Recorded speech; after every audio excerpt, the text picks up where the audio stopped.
வணக்கம் நண்பர்களே. இன்றைக்கி நம்ம பார்க்க போகிறது இந்த ஆர்டிஃபிஷியல் இன்டெலிஜென்ஸ் அப்படின்னு சொல்லக்கூடிய ஏஐ டெக்னாலஜி ஒவ்வொரு மனிதனோட வாழ்க்கையில் எந்த அளவுக்கு ஒரு பெரிய தாக்கத்தை ஏற்படுத்த போகுது அப்படிங்கிறதையும், அதற்கு முன்னாடி இந்த ஏஐ டெக்னாலஜினா என்ன, அதில் எதெல்லாம் பண்ண முடியும் எதெல்லாம் பண்ணக்கூடாது, அதனோட லிமிட்டேஷன்ஸ் என்ன அப்படிங்கிறத நம்ம தெரிஞ்சுக்குவோம். முதல்ல ஏஐ டெக்னாலஜிங்கிறது இட்ஸ் நாட் நத்திங் நியூ, அது புதுசு கிடையாது. ஏற்கனவே அதனோட ஃப்ளேவர்ஸ், அதனோட வேறு வடிவங்களில் நம்ம பயன்படுத்திட்டு தான் இருந்திருக்கோம். உதாரணமாக உங்களோட ஸ்மார்ட் ஃபோன் கூட ஒரு 50% இப்போ யூஸ் பண்ணுற அளவுக்கு ஏஐ டெக்னாலஜியில் அப்போவே யூஸ் பண்ணிகிட்டு இருந்திருக்கு. நீங்கள் ஒரு கூகுள் சர்ச் பண்ண போகிறீங்க அப்படின்னா, ஏதாவது ஃபார் எக்ஸாம்பிள் இந்த ஃபோன் என்ன விலை அல்லது இந்த ஃபோன் எங்கே விலை கம்மியாக இருக்கும் அப்படின்னு சர்ச் பண்ணிங்கன்னா, அதுக்கு முன்னாடியே கூகுள் உங்களுக்கு சொல்லும் அந்த அடுத்த நீங்கள் டைப் பண்ண போகிற டெக்ஸ்ட் என்ன அப்படின்னு ப்ரெடிக்ட் பண்ணும். அதுவும் கூட ஓரளவுக்கு ஏஐ டெக்னாலஜி தான். அப்புறம் அந்த smart speakers like Amazon Alexa, Google home எல்லாம் யூஸ் பண்ணிகிட்டு இருந்தவங்களுக்கு கூட தெரியும், அதுவும் ஒரு ஏஐ டெக்னாலஜி தான். இப்போ ஏஐ டெக்னாலஜி இப்போ இருக்க ஸ்டேஜில் அது என்ன அப்படின்னு பார்த்தா, நமக்கு தேவையான அனைத்து தகவல்களையும் ஒரு மனிதர்களிடமிருந்து பெறக்கூடிய அளவுக்கு அந்த டேட்டாவை அல்லது தகவலை கொடுக்குற அளவுக்கு வந்துருச்சு. முதல்ல மிஷின் கிட்ட கேட்டுட்டு அந்த மிஷின் பதில் சொல்லணும், அதை நம்ம புரிஞ்சுட்டு அதில் சரி தவறு எது அப்படின்னு நம்ம தான் முடிவு பண்ணணும்.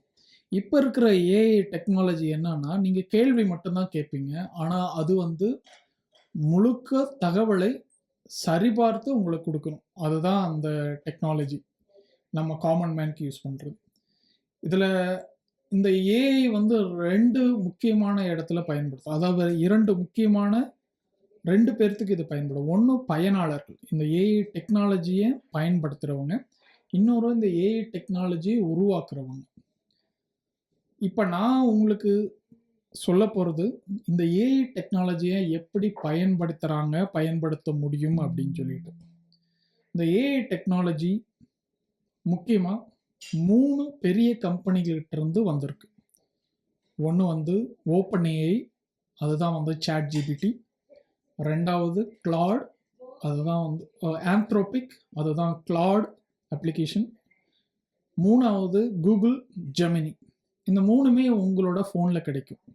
ஆப்பை டவுன்லோட் பண்ணி நீங்கள் அதை யூஸ் பண்ண முடியும். இந்த 3 இல்லாமல் எக்ஸ்ஏஐ, அதாவது ட்விட்டர், அவங்களோட தனி ஏஐ அப்ளிகேஷன் தனியாக இருக்குது. அது இல்லாமல் டீப்சீக், அந்த மாதிரி நிறைய ஆப்ஸ் இருக்குது. இதில் குறிப்பாக இந்த ஃபஸ்ட்டு 3 நான் சொன்னேன் இல்லையா, Google, OpenAI and Anthropic, Claude, இந்த 3 தான் அவங்க தான் ஸ்டாண்டர்டாகவே டிஃபைன் பண்ணுறாங்க. ஒரு ஏஐ எப்படி இருக்கணும், அதனோட பிரின்சிபல் என்ன, அதனோட தன்மை என்ன, அது என்னெல்லாம் செய்யணும் அப்படின்னு டிஃபைன் பண்ணுறாங்க. இவங்க சில சேஃப்கார்ட்ஸையும் கொடுக்குறாங்க. சேஃப்கார்ட்ஸ்னால் தகவலை பாதுகாக்கிறது, யாருக்கு என்ன மாதிரி பதில் சொல்லணும் அப்படிங்கிறது, என்னென்ன தகவல்களை மனிதர்களுக்கு கொடுக்கணும். ஃபார் எக்ஸாம்பிள் நீங்கள் போயிட்டு நான் எப்படி பாம்பு செய்கிறது அப்படின்னு கேட்டால் அதை கொடுக்கக்கூடாது. அது சமுதாயத்திற்கு கேடு. அந்த மாதிரி தகவல்களை தடுத்துடணும். இந்த இதெல்லாம் செய்கிறது எதுன்னு பார்த்தீங்கன்னா, இந்த 3 கம்பெனி ப்ரிடாமினண்ட்டாக இருக்கிற பிளேயர்ஸ் பண்ணுறாங்க. எக்ஸ்ஏஐயும் அதை பண்ணுது. ஆனால் X A I it goes more personal in the sense like, நீங்கள் நிகழ்காலத்தில் இருக்கிற ஒரு தலைவரையோ ஒரு பர்சனாலிட்ட பற்றியோ ஒப்பீனியன் கேட்டால் அது சொல்லும் ஏஐ. அப்போ அது ஒரு ஒப்பீனியன் சொல்லும் போது என்னன்னா, it comes with a bias. ஒரே ஆளை பற்றி 2 பேர் வேறு வேறு மாதிரி சொல்லுவாங்க. ஒருத்தர் நல்லவர்னு சொல்லுவாங்க, ஒருத்தர் கெட்டவர்னு சொல்லுவாங்க. அந்த ஜட்ஜ்மெண்ட்டை ஏஐ செய்யக்கூடாது அப்படிங்கிறது ஒரு பிரின்சிபல். ஆனால் இலன் மஸ்க் அதை கேர் பண்ணல. அதுக்கு தெரிஞ்ச டேட்டாவில் அது சொல்லலாம் அப்படிங்கிற மாதிரி அவர் வச்சுருக்காரு. ஸோ அதனால் எக்ஸ்ஏஐ ஒரு கேள்விக்கு வேறு மாதிரி பதில் சொல்லும். இந்த 3 கேட்டகரியில் இருக்கிற, அந்த ஃபஸ்ட்டு 3 இருக்கிற இந்த அப்ளிகேஷன்ஸ் வேறு மாதிரி சொல்லும். பட் இவங்களுக்குள்ளேயே நிறைய டிஃப்ரென்ஸ் இருக்குது. கூகுள் ஜெமினி இப்போ நடந்த நியூஸை கூட நீங்கள் கேள்வியாக கேட்க முடியும், அது சொல்லும். ஆனால் சாட் ஜிபிடி நான் பார்த்த வரைக்கும் அது கரண்ட் டேட்டாவை உடனே சொல்ல முடியாது. அது it needs more time to get train. ஏன்னா அந்த அப்ளிகேஷன், அந்த ஆர்டிஃபிஷியல் இன்டெலிஜென்ஸ் மாடல் வந்து அந்த டேட்டாவில் ட்ரெயின் பண்ணதிலிருந்து தான், அந்த டைமில் இருந்து தான் உங்களுக்கு டேட்டாவை சொல்லும். அதுக்கப்புறம் அந்த ட்ரெயின் பண்ணதுக்கு அப்புறம் நடக்கிறத எதுவுமே சொல்லாது. ஸோ அது வந்து ஒரு ரோபோட் மாதிரின்னு வச்சுக்கோங்களேன். நம்ம உலகத்தில் எல்லா இன்ஃபர்மேஷனையும் அதுக்கு ஃபீட் பண்ணிடுறாங்க. அது மெமரியில் வச்சுக்குது. நீங்கள் கேட்குற கேள்விக்கு அது பதில் சொல்லுது, அந்த இன்ஃபர்மேஷன்லேருந்து பதில் சொல்லுது. அந்த அளவுக்கு புரிஞ்சுக்கோங்க. அதை ரொம்ப காம்ப்ளெக்ஸாக எடுத்துக்க வேணாம். இதில் கூகுளுக்கு என்ன அட்வான்டேஜ்னா, அவங்க கூகுள் சர்ச் வச்சுருக்காங்க. அதனால் நீங்கள் கேட்குற கேள்வியை அதனோட இன்ஃபர்மேஷன் டேட்டாபேஸில் போய் இல்லைன்னா, அது கூகுள் சர்ச்சை யூஸ் பண்ணி உங்களுக்கு லேட்டஸ்ட் நியூஸ் என்னவோ அதையும் கூட எடுத்து கொண்டு வந்து கொடுத்துரும். இப்போ மற்ற ப்ரொவைடர்ஸும் அதுக்கு அந்த மாதிரி லேட்டஸ்ட் இன்ஃபர்மேஷனை கொண்டு வரணும்னு ட்ரை பண்ணுறாங்க. மேபி இப்போ வந்திருக்கலாம் உங்களோட ஆப்பில், நீங்கள் செக் பண்ணலாம். ஸோ இந்த அளவில் நம்ம அப்ளிகேஷனை புரிஞ்சுக்குவோம், ஏஐ டெக்னாலஜி புரிஞ்சுக்குவோம். இதில் குறிப்பாக இன்னொன்று என்னென்னா, இந்த ஏஐ டெக்னாலஜியும் தவறு செய்யும். 100% அது சரின்னு நீங்கள் சொல்ல முடியாது. காரணம் என்னன்னா, it is working based on trained data. டேட்டாவை ட்ரெயின் பண்ணியிருக்காங்க, அதில் ஒர்க்குது. ப்ளஸ் அதுக்குன்னு ஒரு க்ரியேட்டிவிட்டி, ஒரு கற்பனை தன்மையும் அது கூட இணைச்சிருக்கிறாங்க. அப்போ தான் வந்து அது மனுஷன் மாதிரி உங்களுக்கு ரெஸ்பாண்ட் பண்ண முடியும் அப்படிங்கிறதுக்காக. அந்த கற்பனை திறன் வந்து சில இடங்களில் தேவையில்லை, சில இடங்களில் தேவைப்படும். ஃபார் எக்ஸாம்பிள் வந்து இந்த லெட்டரை, இந்த மாதிரி ஒரு லெட்டரை எழுது அப்படின்னு சொன்னால் அது ஒரு கற்பனையில் நீங்கள் சொல்கிற கான்செப்டுக்கு ஒரு லெட்டர். ஃபார் எக்ஸாம்பிள் என்னோட மகளுக்கு ஒரு கடிதம் எழுது, இதெல்லாம் சேர்த்து எழுது அப்படின்னு சொன்னோம்னா அதெல்லாம் வச்சுட்டு அது ஒரு கற்பனையில் ஒரு கடிதம் எழுதும் அல்லது ஒரு எஸ்ஸே எழுதும். அது நல்லது. ஆனால் முக்கியமான தகவல் நீங்கள் கேட்குறீங்க, ஃபார் எக்ஸாம்பிள் மெடிக்கல் சம்மந்தமாக ஒரு தகவல் கேட்குறீங்க அப்படின்னா அந்த தகவல் கற்பனை இருக்கக்கூடாது. முழுக்க முழுக்க உண்மை தகவலை தான் சொல்லணும். சில நேரங்களில் இல்லாத தகவல் அதுக்கு தெரியலன்னா என்ன பண்ணுவோம்னா, நம்ம பரிதாபங்கள் கோபி மாதிரி ஒரு டெஃபினிஷன் கேட்டிங்கன்னா அது வந்து அதுவே கற்பனை பண்ணி சொல்ல ஆரம்பிச்சிடும். அந்த கற்பனையை நீங்கள் வெரிஃபை பண்ண முடியாது. வெரிஃபை பண்ணிங்கன்னா அது வந்து கற்பனைன்னு தெரியும். ஆனால் உங்களுக்கு தெரியுமா அது பொய் சொல்லுதா உண்மை சொல்லுதான்னு தெரியாது. ஆனால் அந்த அப்ளிகேஷனில் எல்லாத்துலேயுமே அவன் கீழே சொல்லியிருப்பான், AI can make mistake, please double check அப்படின்னு சொல்லியிருப்பான். ஸோ அதனால் ஏஐ சொல்கிறத அப்படியே நம்ம முழுசாக நம்பக்கூடாது. அதுக்கு ஒரு செட்டிங் இருக்குது. அந்த செட்டிங் வந்து டெம்பரேச்சர்னு சொல்லுவாங்க. அந்த டெம்பரேச்சர் 0வாக இருந்துச்சுன்னா அது கற்பனை பண்ணாது. என்ன தகவல் இருக்கோ அதை கொடுக்கும். கற்பனை 100%னா 100% கற்பனை பண்ணி சொல்லும். அது முடிஞ்ச அளவுக்கு எவ்வளோ கற்பனை பண்ணி சொல்லுமோ சொல்லும். உதாரணத்துக்கு வந்து நீங்கள் சாலமன் பாப்பையா எழுதின திருக்குறள் ஒன்று சொல்லும் அப்படின்னா, டெம்பரேச்சர் 100 இருந்துச்சுன்னா சாலமன் பாப்பையா எழுதின திருக்குறள்னு திருக்குறள் மாதிரியும் ஒன்று சொல்லுது. ஏன்னா சாலமன் பாப்பையா திருக்குறள் எழுதலை, ஆனால் அது உங்களுக்கு தகவலை கற்பனையாக பண்ணி கொண்டு வந்து சொல்லும். ஸோ அதனால் நீங்கள் கேர்ஃபுல்லாக இருக்கும். ஏஐ தகவல்களை பொய்யாக கூட சொல்லும். இப்போ வந்து நம்ம அந்த ஏஐ அப்ளிகேஷன்ஸ் ஏற்கனவே யூஸ் பண்ணிகிட்டு இருந்தீங்க அப்படின்னா பர்ஃபெக்ட்லி ஃபைன். யூஸ் பண்ணாதவங்க, இது வரைக்கும் அந்த ஏஐ அப்ளிகேஷனை பார்க்காதவங்க அல்லது அந்த அப்ளிகேஷனை என்னன்னே தெரியாதவங்களுக்கு இப்போ நான் சொல்கிற போகிறது யூஸ்ஃபுல்லாக இருக்கும். உங்களோட ஆப் ஸ்டோரில், அதாவது ஆண்ட்ராய்ட் ப்ளே ஸ்டோர்லேயோ அல்லது ஆப்பிள் ஆப் ஸ்டோர்லேயே போயிட்டு ஜெமினி, கூகுள் ஜெமினின்னு பாருங்கள். அதில் கூகுள் ஜெமினின்னு வரணும். இந்த மாதிரி இருக்கணும் ஆப்பு. ஒரிஜினல் ஆப்பை டவுன்லோட் பண்ணுங்கள். இன்னொன்று, இந்த சைனீஸ் ஆப்பை டவுன்லோட் பண்ணாதீங்க. அது என்னென்னா தே ஆர் நாட் செக்யூர் அப்படிங்கிறதான் நமக்கு தெரிஞ்ச அளவுக்கு தகவல். அது நீங்கள் ஏன்னா நம்ம உரையாடும் போது இந்த ஆப்ஸ் எல்லாம் வந்து இன்னொன்று நீங்கள் முக்கியமாக தெரிஞ்சுக்கணும். அது நம்மளை பற்றி தெரிஞ்சுக்குது. நீங்கள் ஒவ்வொரு தகவல், என் மகள்கிட்ட நான் பேசணும், நேற்று எங்கள் வீட்டில் இப்படி நடந்துச்சு அப்படின்னு நீங்கள் கன்வர்சேஷன் பண்ண என்னன்னா அது உங்களை பற்றி ஃபுல்லாக தெரிஞ்சுக்கும் ஏஐ அப்ளிகேஷன்ஸ். அதனால் எந்த தகவலை ஏஐ கிட்ட சொல்லணும், எந்த தகவலோட சொல்லக்கூடாதுன்னு நீங்கள் தான் முடிவு பண்ணணும். சொல்லிட்டீங்க அப்படின்னா அதை மறுபடியும் திரும்பி எடுக்க முடியாது. ஸோ ஒரு தடவை உங்கள் ரகசியங்கிறது என்ன, உங்கள்கிட்ட இருந்து வெளியே போச்சுன்னா அது திரும்ப வராது, முடிஞ்சது, அவ்வளோதான். அது ரகசியம் அல்ல. அதுபோல் உங்களோட பர்சனல் தகவல்களை நீங்க அதிகமா ஷேர் பண்ண அந்த ஏஐ நீங்க என்ன மாரி ஆள் அப்படிங்கிறது தெரியும். அது கிடைக்கக்கூடாத ஆள்கிட்ட அந்த இன்ஃபர்மேஷன் கிடைச்சதுன்னா, அத வச்சு உங்கள தப்பா பயன்படுத்தலாம். உங்கள கண்ட்ரோல் பண்ண முடியும். ஸோ, அதனால அந்த மாரி தகவல்கள பகிராதீங்க. ஏஐய அதனோட லிமிட்டேஷன் தெரிஞ்சு பயன்படுத்துங்க. ஸோ, இப்ப நான் வந்து ஆப் ஸ்டோர்ல வந்து ஜெமினின்னு சர்ச் பண்றேன். உங்களுக்கு தெரியணும், கூகுள் ஜெமினி அப்படின்னு மாரி வரணும். இங்க தெரியுதுங்களா? கூகுள் ஜெமினி அப்படின்னு சொல்லிட்டு. இந்த மாரி வரணும். அது அது பார்த்துக்கோங்க. அது ஒரிஜினல் அப்ளிகேஷனா இருக்கணும். நம்பர் 2 இன் ப்ரொடக்டிவிட்டின்னு காமிக்கும். அதே மாரி சாட் ஜிபிடின்னு சர்ச் பண்றேன். உங்களுக்கு அதனோட ஆப் ஃபுல்லா வரணும். இந்த மாரி ஒரிஜினல் ஆப் வரணும். அடுத்தது கிளாடுன்னு சர்ச் பண்றேன். இதில் ஏதோ ஒரு அப்ளிகேஷன் போட்டால் போதும். எல்லாத்தையுமே பண்ண வேண்டியதில்லை. மேபி சம்டைம்ஸ் உங்களுக்கு தகவல்கள் கொடுக்கறது சரியா இல்லைன்னு செக் பண்ணணுன்னா மோர் தென் ஒன் ஆப்பை வச்சு நீங்கள் சர்ச் பண்ணலாம். இது வந்து கிளாட் ஆப். நான் வந்து உங்களுக்கு சாட் ஜிபிடி வச்சு இந்த எக்ஸாம்பிள் சொல்கிறேன், எப்படி ஒர்க் ஆகுது அப்படின்னு. நான் அதை இன்ஸ்டால் பண்ணிக்கிறேன். ஆக்சுவலாக அப்டேட் பண்ணணும், எனக்கு நான் லேட்டஸ்ட் வெர்ஷன் இல்லை, அதனால் நான் வந்து அப்டேட் பண்ணுறேன். இதை ஓப்பன் பண்ணிட்டேன். இப்படி தான் இருக்குது இந்த ஆப்பு ஸ்க்ரீனு, உங்களுக்கு எல்லாம் தெரியும்னு நினைக்கிறேன். இப்போ அதில் போயிட்டு இந்த பக்கம் ஒரு ஆடியோ இருக்குது. டெக்ஸ்ட்டை டைப் பண்ணுறது காமன் மேன் பண்ணலாம். ஆனால் வந்து இந்த ஏஐ கிட்ட நீங்கள் தகவல் பெறது வாய்ஸில் நீங்கள் பேசியும் பெறலாம். இது ஒரு மனிதனாக நினச்சிட்டு இதுகிட்ட நீங்கள் பேசலாம். இது யாருக்கு யூஸ் பண்ணுன்னா இப்போ அதாவது எழுதுறதுக்கு டைப் பண்ணுறதுக்கு கஷ்டமாக இருக்கிறவங்களுக்கு இதை பயன்படுத்திக்கலாம். இதில் குறிப்பாக நான் என்ன சொல்கிறேன்னா, வயதானவர்கள் கூட இதை யூஸ் பண்ணலாம். அதுக்கான இது நான் சொல்கிறேன். இதை கிளிக் பண்ணிங்கன்னா நீங்கள் ஆடியோவில் பேசலாம், தமிழ்லேயே பேசலாம். இன்னைக்கு தேதி என்ன? இன்று தேதி 2006 பிப்ரவரி 24.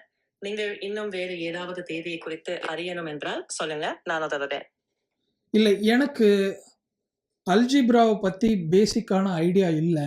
நீ எனக்கு 5ஆம் வகுப்பு மாணவனை போல தகவலை அந்த பாடத்தை எனக்கு டீச் பண்ண. சரி, நான் மிகவும் எளிதான முறையில் அல்ஜிப்ராவை அபியசிக்கிறேன். அல்ஜிப்ரா என்றால் எண்களை, எழுத்துக்களை பயன்படுத்தி சமன்பாடுகளை உருவாக்குவதும் அவற்றை தீர்க்குவதும் பற்றிய ஒரு பகுதி. எடுத்துக்காட்டுக்கு x+3 = 7 என்ற ஒரு சமன்பாடு எடுத்துக்கோங்க. இதில் x என்ன என்றால் நாம் இதை தீர்த்து பார்க்கலாம். முதலில் 3ஐ இருபக்கத்திலும் குறைத்து விட்டோம். அப்போ x = 4 ஆகும். இது போல அல்ஜிப்ரா பல சமன்பாடுகளை தீர்க்க உதவுகிறது எண்களின் அடிப்படையில். இது போல நீங்க வந்து அது ஒரு பர்சனாலிட்டி, இது ஒரு பர்சனா நினைச்சிட்டு நீங்க பேசி இன்ஃபர்மேஷன் வாங்கலாம். இன்னும் குறிப்பா வந்து நான் வந்து இப்போ வந்து நீ ஒரு மருத்துவரா உன்னை நினைச்சுக்கோ, நான் கேட்குற கேள்விக்கு பதில் சொல்லு அப்படின்னு சொல்லும்போது அது எப்படி சொல்லுதுன்னு பார்ப்போம். நீ உன்னை ஒரு மருத்துவரா நினைச்சுக்கோ, நான் கேட்குற கேள்விக்கு பதில் சொல்லு. சரி, நான் ஒரு மருத்துவராக இருக்கிறேன் என்ற கணக்கில் உங்களின் மருத்துவ கேள்விக்கு பதிலளிக்கிறேன். தயவு செய்து உங்கள் கேள்வியை சொன்னால் அதை சரியாக, பாதுகாப்பாக, தெளிவாக பதிலளிக்க முடியும். எனக்கு 2 நாளா வயிறு வலிக்குது. சரி, 2 நாட்களாக வயிறு வலி இருக்கிறதா? இந்த வலி உணவிலிருந்து பின்பற்றுகிறதா? அல்லது இருமல், காய்ச்சல் அல்லது வேறு எந்த அறிகுறிகளும் உள்ளதா? நீண்ட காலமாக இருந்தால் ஒரு மருத்துவரை நேரில் காண்பது நல்லது. இதே நேரத்தில் நீங்கள் அதிகமாக தண்ணீர் குடித்துவிட்டு ஓய்வெடுக்கவும் மற்றும் வயிறுக்கு அதிக அழுத்தம் கொடுக்காத சாப்பாடு எடுக்கவும். குறிப்பா மருத்துவ ஆலோசனைகளை இந்த ஆப்ல கேட்காதீங்க. அது நான் வந்து உங்களுக்கு ஒரு எக்ஸாம்பிளுக்காக சொன்னேன். மருத்துவ ஆலோசனைகள் கேட்கணும்னா நீங்கள் மருத்துவரை தான் அணுகணும். சப்போஸ் உங்களால் மருத்துவரை அணுக முடியவில்லை, உடனடியாக தகவல் தேவை அப்படின்னா கூகுள்கிட்ட, சாட் ஜிபிட்ட நீங்கள் கேட்கலாம். ஆனால் அதனோட ரிஸ்க்கு உங்களுக்கு தான். அது சரியாகவும் இருக்கலாம், தப்பாகவும் இருக்கலாம். அது தப்பாக போச்சுன்னா நம்மளை உயிரோட பாதிப்பு ஏற்படுத்தும். அதனால் கேர்ஃபுல்லாக ஹேண்டில் பண்ணுங்கள். ஸோ அது இல்லாமல் வேறு என்ன தகவல் கேட்கலாம் அப்படின்னு பார்த்தீங்கன்னா, எங்கள் வீட்டில் முட்டை, ஆனியன், சில்லி இருக்குது, இதை வச்சு ஒரு டிஷ் பண்ணணும், அதுக்கான ரெசிபி கொடுக்குறியா? சரி, நீங்க ஒரு எளிதான மிக்ஸ் எடுத்து ஆனியன் அண்ட் எரிப்பி ஆம்லெட் செய்து பார்க்கலாம். முதலில் 2 முட்டைகளை உடைத்து சிறிது உப்பு, மிளகு தூள் சேர்த்து நல்லா அடித்துக்கோங்க. ஒரு பாலில் கொஞ்சம் எண்ணெய் விட்டு நறுக்கிய ஆனோ, பச்சை மிளகை சேர்த்து சற்று சுருக்குங்க. அப்புறம் அதில் அந்த முட்டை கலவை ஊற்றி நன்றாக வேகியதும் இரட்டைப்புறமும் பொன்னிறமாக இருக்கும் வரை செய்துக்கோங்க. சூடாக வச்சு சாப்பிடுங்க. சரி, நான் அடுத்த வாரம் டெல்லி பயணம் பண்ணலான்னு இருக்கிறேன். அதை சுற்றி இருக்கிற இடத்துல ஒரு 2 நாள் டூர் பிளான் பண்ணோம். நல்ல இடங்கள் எங்கெங்கே போகலாம், எங்கே வந்து கார் ரெண்ட் கம்மியாக இருக்கும் அப்படிங்கிற ஒரு தகவலை எனக்கு சொல்லு.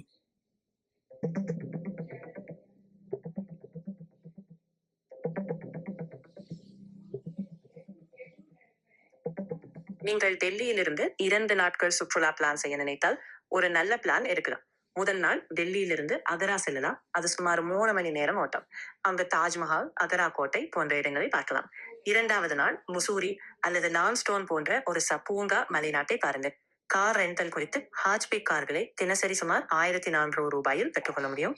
முன்பே முன்பதிவு செய்தால் கூடுதல் சேமிப்பு கிடைக்கும்.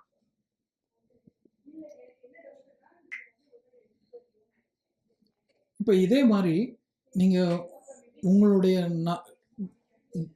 டெய்லி லைஃப்பில் எந்தெந்த இடத்துல எல்லாம் உங்களுக்கு உதவி தேவைப்படுதோ அந்த இடத்துல நீங்கள் அந்த அப்ளிகேஷன் யூஸ் பண்ணலாம். எகெயின் இப்போ நான் சொன்ன மாதிரி அந்த கேள்வி கேட்குறேன் பாருங்க. சாலமன் பாப்பையா எழுதிய திருக்குறள் ஒன்றை சொல். நான் திருக்குறளில் நிச்சயமாக ஒரே ஒரு குறளை நேரடியாக கொடுக்க முடியாது. ஏனெனில் அது பல நூற்றாண்டுகளாகவும் மக்களின் வரலாற்று பொக்கிஷமாக இருக்கிறது. ஆனால் 4வது அதிகாரத்தின் பொருளியல் பகுதியில் உள்ள ஒரு கருத்தை எடுத்துக்கு கூறலாம். கற்றதனால் ஆயுள் வளர, அறிவு வளர, நல்வினை செயல் வளரும். இதன் பொருள் அறிவு பெறுவதால் வாழ்க்கை மேம்படும் மற்றும் நற்பணிகள் அதிகரிக்கும் என்பதாகும்.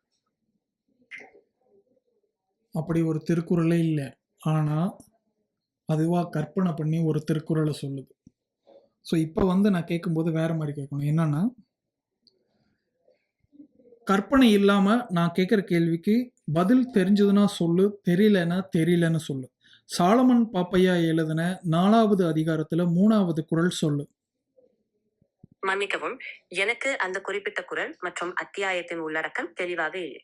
அது ஒரு அடிப்படை தரவாக கிடைக்கவில்லை. நீங்கள் வேறு ஏதாவது நுழைவாய்ப்பு அல்லது தகவல் தேவையெனில் அன்றதை நானும் சரிபார்த்து பார்ப்பேன். ஸோ அதனால் கவனமாக இருங்க. இப்போ சொல்லுது என்ன சொல்லுதுன்னா, நீ கற்பனை பண்ண வேண்டாம், உண்மை தகவலை மட்டும் சொல்லுன்னு சொன்னதுக்கப்புறம் எனக்கு தகவல் தெரியவில்லைன்னு சொல்லுது. ஆனால் இதுக்கு முன்னாடி நான் கேட்குறப்போ அது வந்து தானா ஒரு கற்பனை பண்ணிட்டு, அது என்ன குறள் அது? கற்றதனால் ஆயுள் வளர, அறிவு வளர, நல்வினை செயல் வளரும்.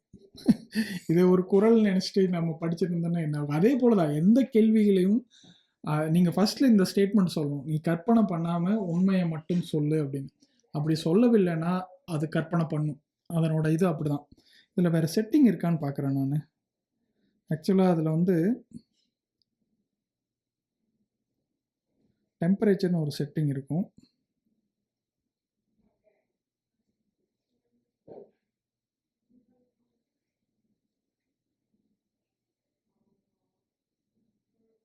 இல்லை, அந்த செட்டிங் எனக்கு இந்த ஆப்பில் வரல. பட் உங்களோட ஆப்பில் வந்து இருக்கான்னு பாருங்கள்.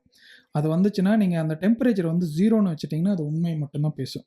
இந்த மாதிரி உங்களுடைய டே டு டே லைஃப்பில் எந்தெந்த இடத்துலலாம் இன்னொருத்தரோட உதவி தேவைப்படுதோ அதெல்லாம் நீங்கள் இதில் கேட்டுக்கலாம், பயன்படுத்திக்கலாம். ட்ராவல் பிளான் பண்ணுறது, ரெசிபி, குக்கிங் ரெசிபீஸ், அப்புறம் ஒரு ஊரை பற்றியோ எந்த தகவல் வேணாலும் நீங்கள் கேட்கலாம். அது வந்து முடிஞ்ச அளவுக்கு அதை கற்பனை பண்ணி சொல்லும். சம்டைம்ஸ் நீ வந்து உங்களுக்கு லோன்லியாக ஃபீல் பண்ணீங்க அப்படின்னா கூட இதை வந்து நீ என்னுடைய உற்ற நண்பனாக நினச்சிக்கோ, இப்போ நம்ம 2 பேரும் உரையாடலாம் அப்படின்னு உங்களோட கஷ்டங்களை சொல்லலாம். அதுக்கு தகுந்த மாதிரி அது கன்வர்சேஷன் பண்ணும். பட் பி காஷியஸ், இது எல்லாமே இதில் ரெக்கார்ட் ஆகிட்டுருக்கு. அதனால் எதை பேசணும் எதை பேசக்கூடாதுன்னு நீங்கள் கவனமாக இருக்கணும். நீங்கள் ரொம்ப பர்சனலான தகவல் அதுக்கு கொடுத்தீங்கன்னா அந்த தகவல் ChatGPT அல்லது வேறு யாருக்கிட்டேயோ கைக்கு போகிறதுக்கு வாய்ப்பு இருக்குது. அதனால் அதுக்கு கொடுக்க வேண்டிய தகவலை மட்டும் கொடுங்க. இதுதான் இன்றைக்கி நான் உங்கள்கிட்ட கவர் பண்ண வேண்டிய இருந்தது.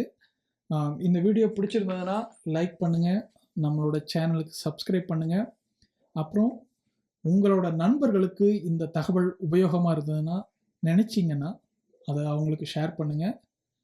உங்கள் கருத்துக்களை வந்து கமெண்ட்டாக பதிவு செய்யுங்க. நன்றி, வணக்கம்.